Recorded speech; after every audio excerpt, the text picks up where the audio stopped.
It was late evening in New York City, the golden lights of skyscrapers reflecting on the glass walls of a private corporate lounge. Inside, Victoria Hale, one of the most powerful CEOs in the country, sat slouched in a velvet armchair, eyes half closed, pretending to doze. To anyone watching, she looked like a woman exhausted from back-to-back board meetings. But the truth was different. Victoria wasn't tired at all. She was testing someone. That someone was Lily, a 7-year-old girl with bright hazel eyes and a curiosity that could light up a room.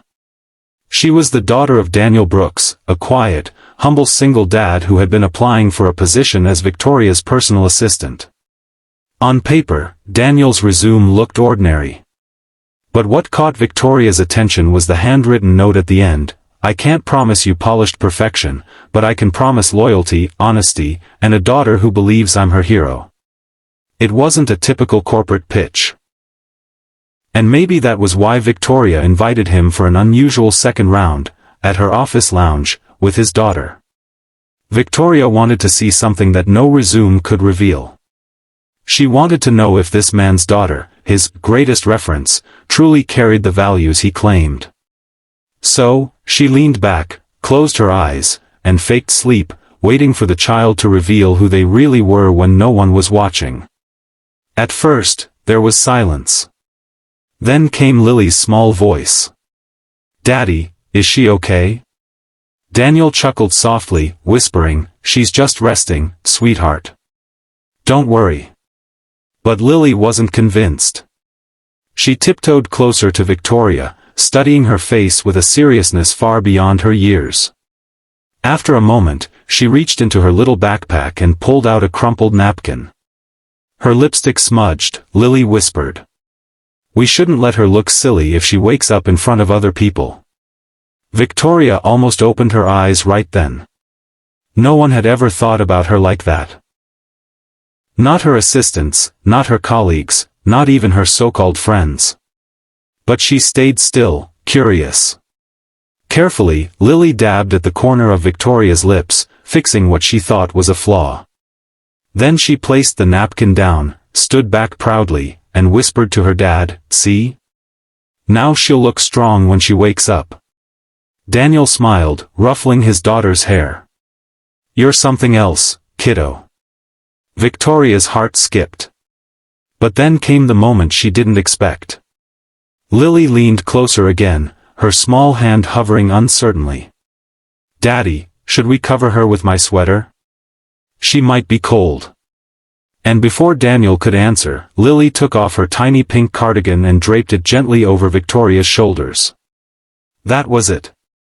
That was the moment Victoria's chest tightened, and she couldn't pretend anymore. She opened her eyes. Lily gasped, stumbling back. "You were awake?" Victoria sat up slowly, holding the cardigan close. "Yes, sweetheart. I was." Daniel looked confused. "I'm sorry, I don't." Victoria cut him off, her voice softer than Daniel had ever heard from the famously ruthless CEO. "I thought I was testing you, Daniel.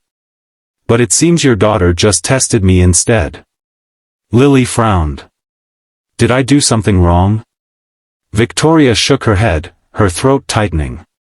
"No, darling. You reminded me what it means to care about someone without expecting anything back."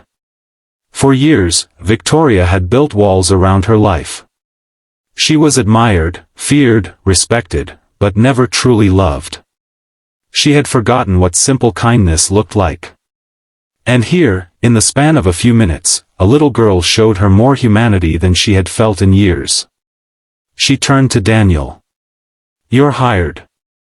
Not because of your resume, but because of her. If you raised her, then I know I can trust you." Daniel's eyes widened. I don't know what to say." Victoria smiled faintly, brushing Lily's hair back. "Say nothing.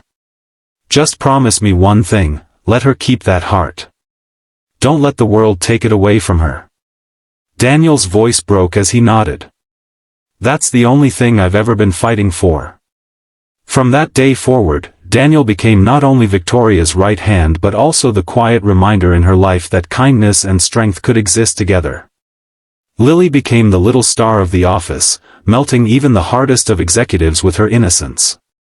And Victoria, once the CEO who trusted no one, found herself changed by a single child's selfless gesture. Because sometimes, the greatest lessons don't come from boardrooms, billion-dollar deals, or sleepless nights of strategy.